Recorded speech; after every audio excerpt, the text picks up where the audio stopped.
જોઈએ સમાચારો વિસ્તારપૂર્વક તો ભરૂચના આમોદમાં 72 વર્ષની વૃદ્ધા પર દુષ્કર્મ આચરવામાં આવ્યું। નરાધમે માતાની ઉંમરની એક વૃદ્ધા પર દુષ્કર્મ આચર્યું છે।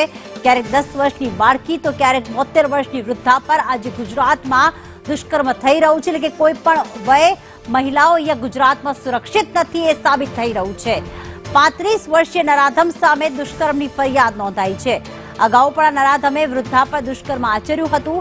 સમગ્ર મામલે ડીવાયએસપી પીએલ ચૌધરીએ પણ નિવેદન આપ્યું છે અને કહ્યું છે કે 1 વર્ષ પહેલા આ જ વૃદ્ધા ઉપર નરાધમે દુષ્કર્મ કર્યું હતું।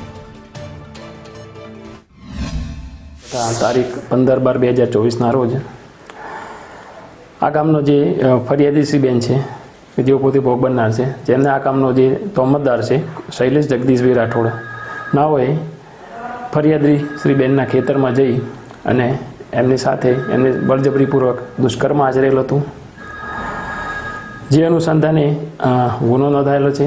અને આ કામના જે તોહમતદાર છે અગાઉ પણ આ જ ફરિયાદી શ્રી બેન ભોગ બનનાર જેમની સાથે 1 વર્ષ પહેલાં પણ આ રીતે દુષ્કર્મ આચરેલું હતું, જે બાબતનો ગુનો આમોદ પોલીસ સ્ટેશનમાં નોંધાયેલો હતો અને તોહમતદારની ધરપકડ કરવામાં આવેલી હતી।